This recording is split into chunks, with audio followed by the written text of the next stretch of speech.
buhay. Wala silang pakialam. Pagkat itong gobyerno ay bangag, walang malay, nagkukunwaring hindi nakikita ang 10 ton na ebidensya, ang 12 ng testigo, ang 18 higit pang mga Marines.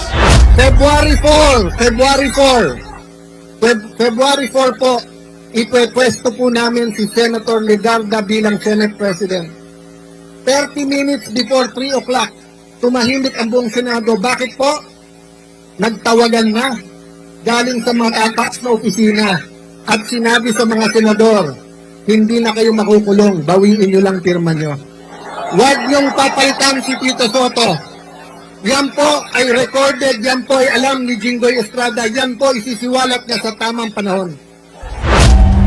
Magandang gabi po sa inyo lahat, mga kapatid, mga kababayan, mga kapwa Pilipino. Pilit akong humabol kasi hindi ko kayang hindi kayo samahan para isigaw sa buong mundo, we are one! We are one! We are one! Talaga naman, walang umuuwi, walang natutunaw sa ulan na pinadala ng langit. Walang uwian ito. Kasuklam-suklam ang gobyernong manhid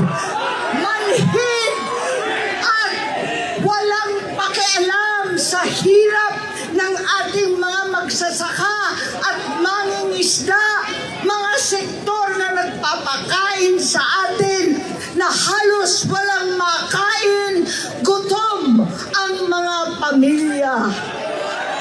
Wala silang pakialam. Gobyernong tulog, lasing sa kapangyarihan, sadyang pipiliin pa bumiyahe, makihalubilo sa Canada, sa mga dayuhan sa Amerika, habang ang Pilipino ay nagdurusa sa gasulinang hindi abot kaya, pagkain ginintuan at napakahirap na buhay. Wala silang pakialam. Pagkat itong gobyerno ay bangag, walang malay, nagkukunwaring hindi nakikita ang 10 ton na ebidensya, ang 12 ng testigo, ang 18 higit pang mga Marines.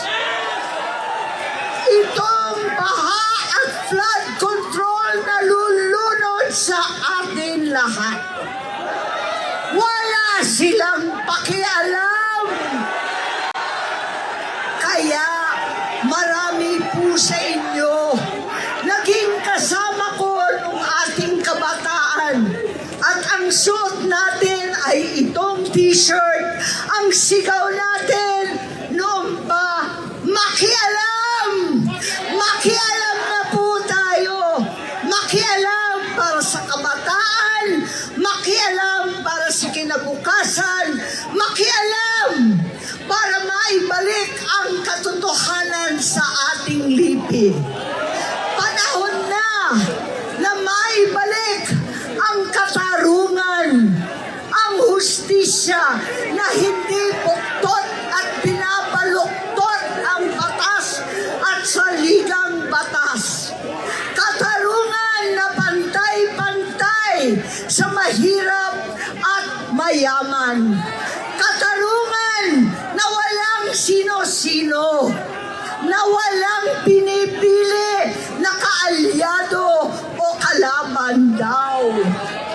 Katarungan na naiiba ngayon para sa senador at sa mga pinsang buo. lahat ng Pilipino. We are one! We are one! We are one! We are one! Mabuhay ang ating mga kapatid! Mabuhay ang Pilipino! Maraming salamat sa inyong lahat.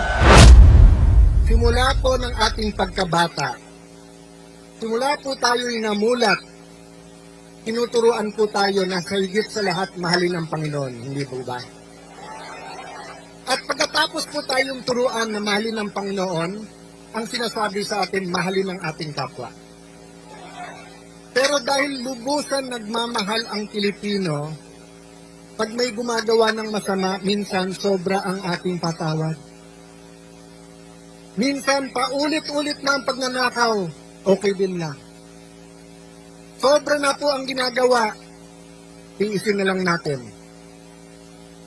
Ako'y naniniwala po na kailangan hate is challenged with love.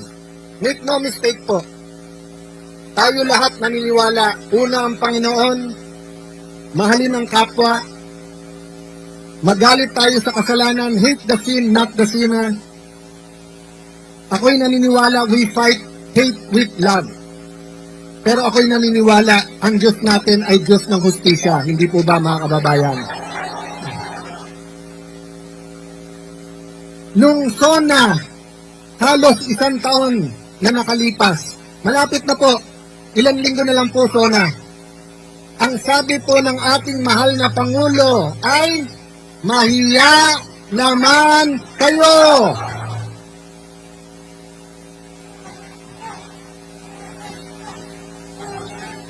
Yung iba po, yung iba ay nagkaroon ng pag-asa. Hoy, finally, after 3 years, yung bali-balita sa kalye na 20% na, 25% na, 30% na, 40% na ninanakaw, umabot na rin hanggang Malacanang ang balita. Nagkaroon po ng pag-asa ang ating mga kababayan. Kasi baka naman, dahil po siyempre, iba pag Pangulo ka, iba pag nasa taas ka. Hindi po ba?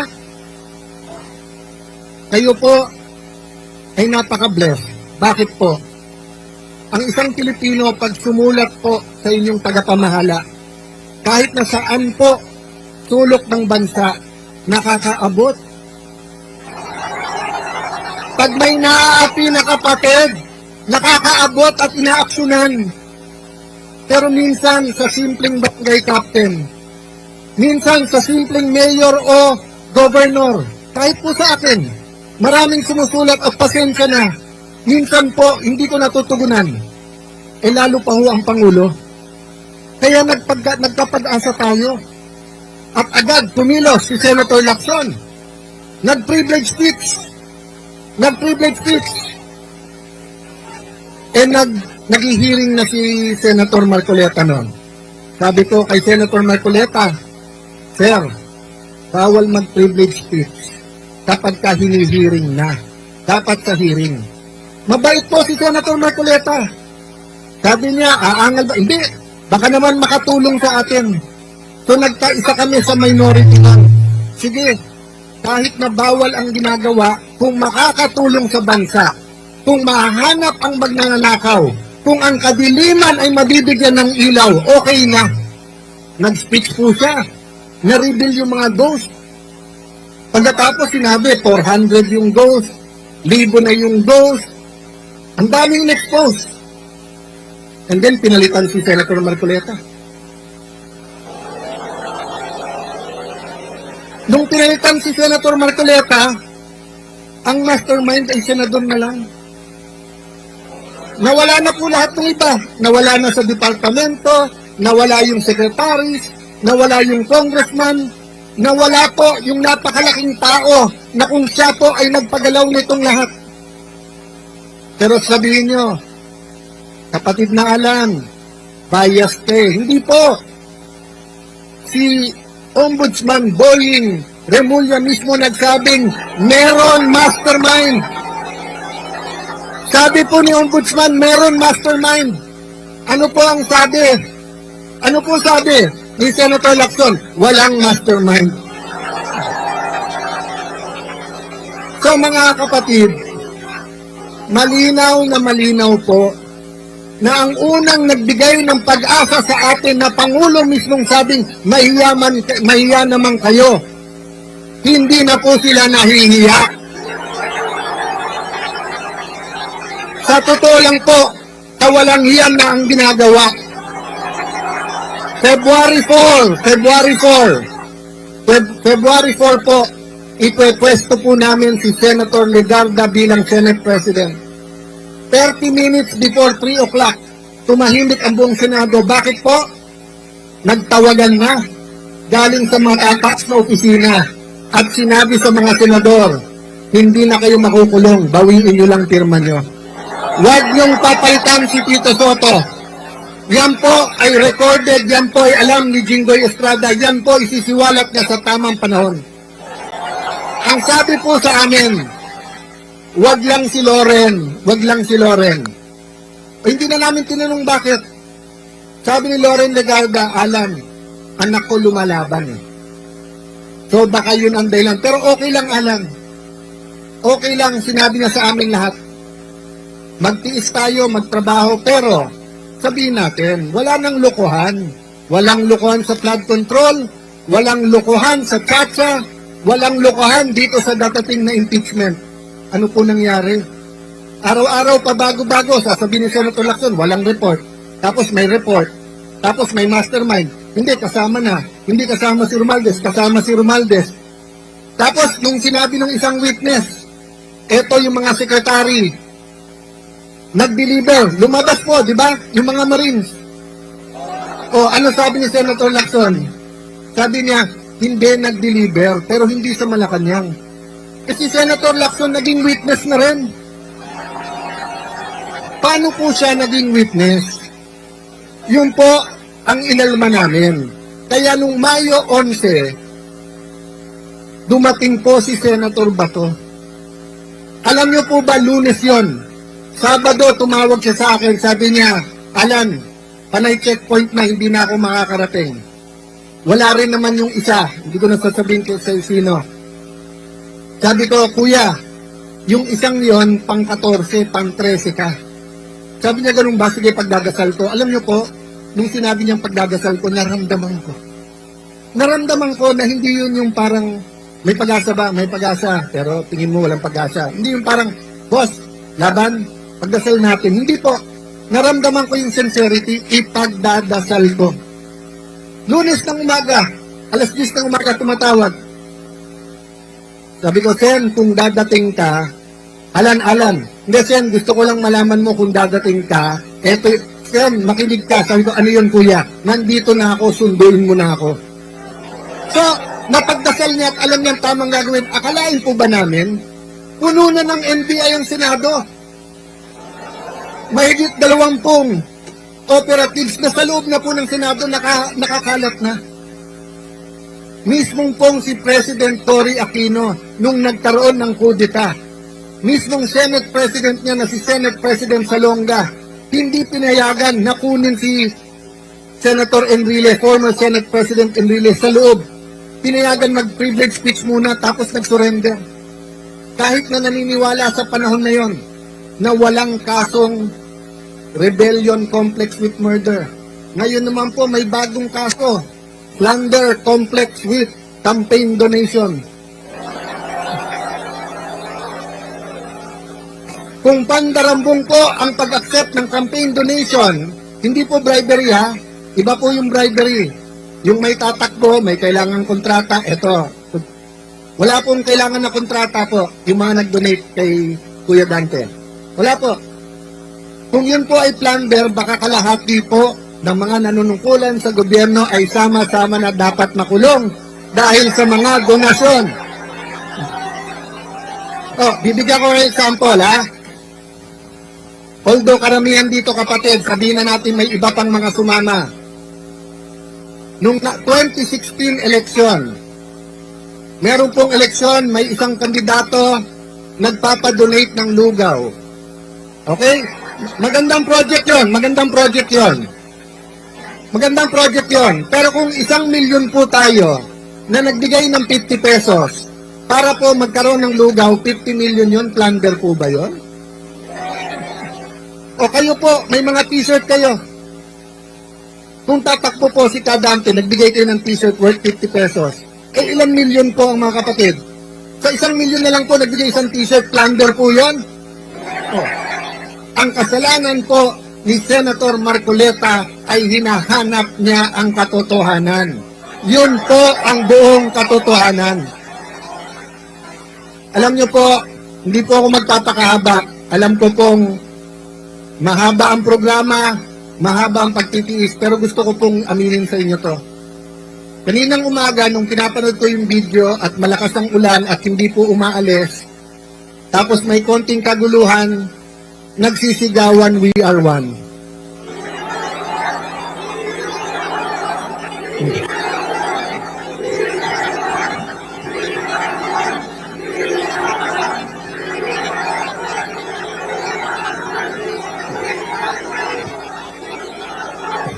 Aaminin ko po sa inyo, naiiyak po ako habang pinapanood ko yung video. Alam niyo po bakit ako naiiyak? 15 anyos po, nandito ako sa EDSA. Maka-Marcos po ako eh. Nung bata po ako. Assemblyman po ang tatay ko, 4 lang silang nanalo sa Metro Manila. Nung grade 5, grade 6 kami po. 3 lang ang suntukan. Pareho kayo ng crush, Crispa Toyota o Marcos Aquino. Yun lang po, yung suntukan sa amin. Linggo-linggo, yun lang 3 ang pinagkakasuntukan. Inuunahan mo ako sa crush ko. Mas pogi ka. Ako, Crispa ako, Toyota yung mga kaklase ko. O kaya, wala pang Ginebra nun. Toyota pa nun. O kaya, Aquino o Marcos. Pero dumating po ang panahon na kailangan sabihin, tama na. Tama na. Tama na. Tama na. Diba?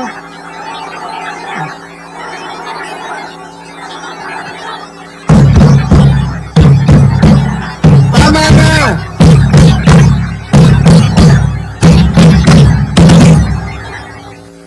Noong 2023, halos 1 trilyon piso ang DPWH.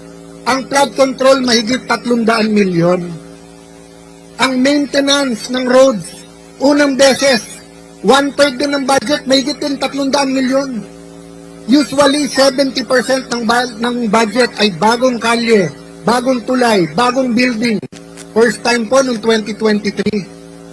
Flood control at saka maintenance. Ang maintenance po hindi pa iniimbestigahan hanggang ngayon. Hindi pa rin po natuwa, 2024, wala pa rin nagsabing tama na. Ganun na naman ang ginawa. DPWH pa lang ho yan, wala pang DOH yan, wala pang Department of Agriculture yan, wala pang BIR yan, wala pang LTO yan,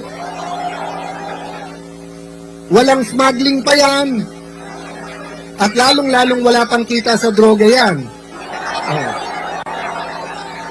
Kaya nung dumating ang 25 na zona, natuwa tayo nung sinabing maya naman kayo kasi ibig sabihin may nagsabi sa ating mahal na Pangulo, Boss, tama na. Boss, tama na. Ano ang problema? Ang problema, nung natutukoy na ni Senator Marcoleta kung sino mastermind, nasabihan si Ping Lacson, tama na, nalalaman na kung sinong ano. Ang problema, nung hindi na namin kinaya at pinalitan na namin si Tito Soto, may nagsabi sa Malacanang, tama na, wag niyo payagan yung mga yan makaupo. Sabi nila, tama na, litisin na. Tama na, litisin na ang ating Vice President. Nangako po kami, fair yung ating pong paglilitis. Eh bakit ayaw po nila isabay ang hearing ng flood control dun sa paglilitis? Selective justice. Diba? Kung sino lang po ang gusto nila, So ang ibig sabihin po, gusto natin maging malapit tayo sa hustisya. So sa malayo, ang ginagawa nila parang malapit. Pero pag tinutukan mo sa malapit, malayo. Malayo po ang ginagawa nilang hustisya. Kanina po papunta dito, we are one. Pangarap ko at dasal ko para sa atin lahat. Sana po, maging Katoliko, maging born again, maging Muslim, maging kapatid sa Iglesia ni Cristo, maging Bisaya, maging Kapampangan, Bicolano, maging bata, maging matanda. Bilang Pilipino, makasigaw tayo, we are one! We are one! We are one!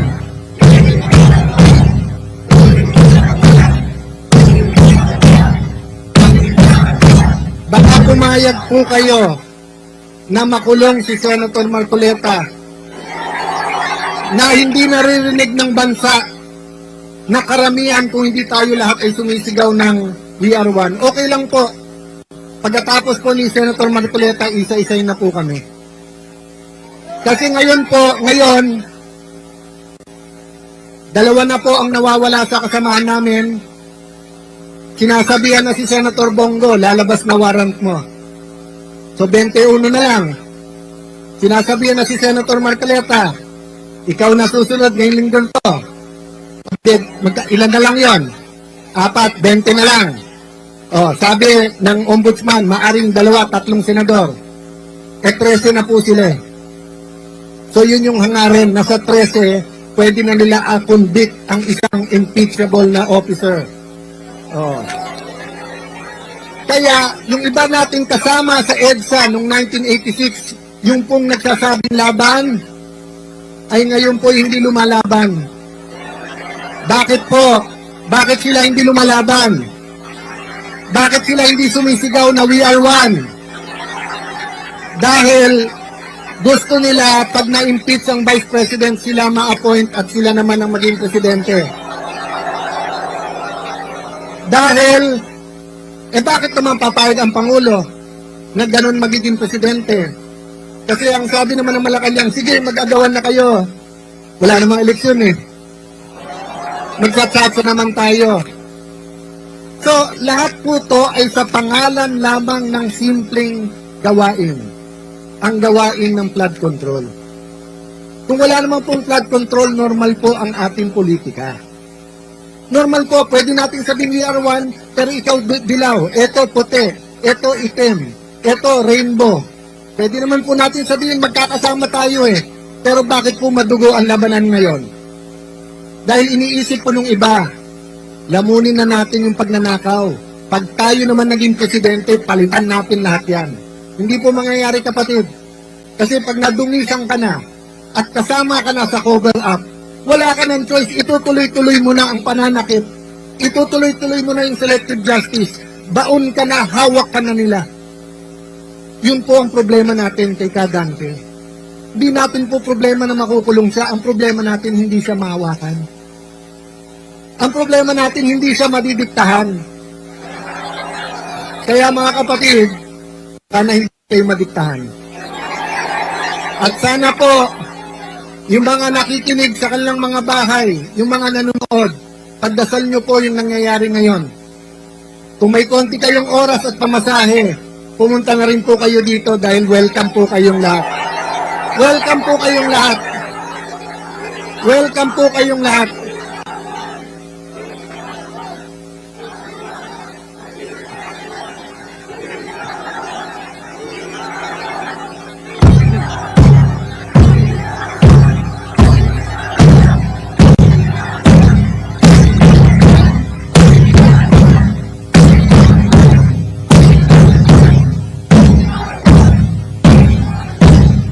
Yung mga nabasa kanina, yung mga papawisan, pag uwi nyo yung t-shirt na to, lalaban nyo, di ba?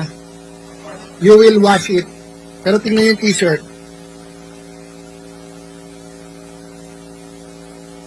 They want it washed away. Siguro last na po to. Yung mga kasing edad ko at mas matanda, hindi ko alam kung naalala nyo pa yung commercial ng 1980s. Meron pong commercial sa TV kasi nga ang mga tao dumadami na noon sa Metro Manila, marami po nagtatapon ng basura. Naglabas po ng gobyerno ng commercial, ang basurang tinapon nyo, babalik din sa inyo. So kapag ka ikaw ay public official at may desisyon ka at question ng tao, katulad ng ginagawa nyo ngayon, katulad ng ginawa nyo sa Malawakan yung rally, nung nanawagan kayo ng pagkakaisa, nanawagan kayong pakinggan kayo, dalawa lang po ang pwedeng gawin ng public official. Una, mag-reflect, makinig. O nga naman, baka tama sila. Baka nga selective justice, ayusin natin to. Pero pangalawa, double down. Double down, ibig sabihin, yung mali, lalo nilang pagpipilitan na tama. So nakita na ni Senator Lacson na nagkaloko-loko na yung Blue Ribbon Committee, inilagay pa si Erwin Tulfo.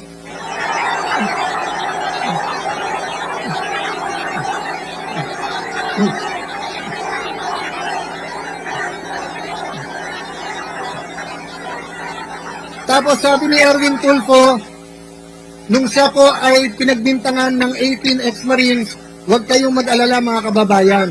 Hindi po ako, si Senator Pangilinan ang maghihiring. Pagkatapos naging 13 na sila. Ano po ang sabi ni Senator Erwin? Ang buhay ba natin ay iikot na lang sa flood control?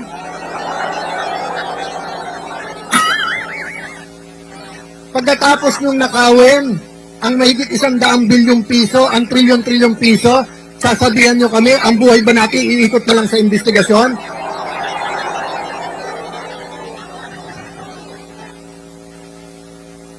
Pero hindi pa ako natuwa dun eh.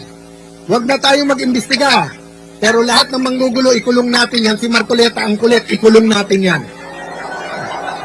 So, kaya po tayo nandito. Wala pong pupuntahan itong ginagawa natin.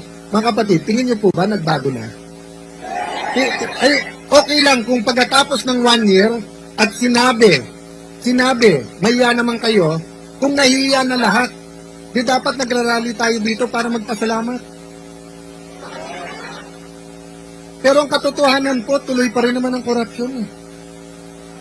Ang katotohanan naman namimili. Ikaw, very good ka. Ikaw umamin ka. Ikaw magsoli ka. Sila na lang nagtuturo. Wala na pong daan para sa katotohanan. Sabi nila, hinaharang natin ang daan. Oo. Bakit? Hinarang nyo na yung daan ng hustisya. Di harangin naman namin ang EDSA.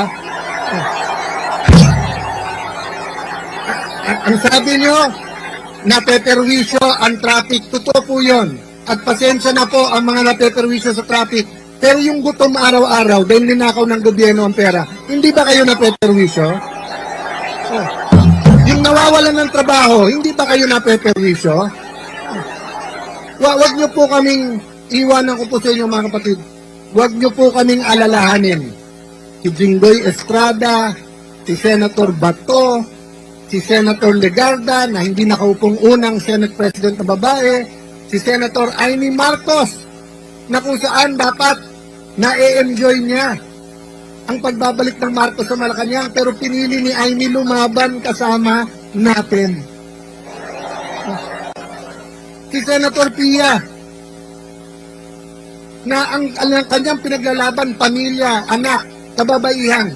Pero isipin niyo po, kung hindi pa niya sinundo yung 18 Marines, hindi pa papasukin sa Senado. Si Senator Padilla, na nilalait nila, kulang daw sa kaalaman. Pero siya po, malinis ang puso at nung sinabi nandyan ang Marines, kahit po sino humarang, hindi pwede papapasukin namin. So huwag niyo po kaming alalahanin, desidido po kami lumaban. Alalahanin niyo po inyong mga anak. Kasi kung ano tinanim natin ng 1986, kung ano tinanim natin ng 1992, kung ano tinanim natin ng 1998, EDSA 1, EDSA 2, EDSA 3 ba, naalala niyo pa? Oh. Kung ano tinanim po natin, yan ang ating anihin. So mga kapatid, yung inyong paninindigan today. Peaceful rally ha? Peaceful rally po. Kanina, pagkatapos sigaw yun yung We Are One, sumisigaw po din. Walang manggugulo, maayos lahat, di ba? Ang mga polis, mahal natin sila, ginagawa nila trabaho, pero sabi sa konstitusyon, ang pinakamataas, hindi presidente, ang pinakamataas sa isang demokrasi ay ang taong bayan. Sabi ng iba, huwag niyo idamay ang Diyos. Hindi po nakalagay sa konstitusyon with the aid of the Almighty. Sabi po sa konstitusyon, tayo'y maka-Diyos. So mga kapatid, tuwing sisigaw kayo ng We Are One, sana maalala ng bawat Pilipino, anuman ang ating edad, anuman ang ating kakayanan, anuman ang ating trabaho, anuman ang ating sport, anuman ang ating kapansanan, anuman ang ating religion, sana dumating ang araw na lahat ng Pilipino ay pwedeng sumigaw ng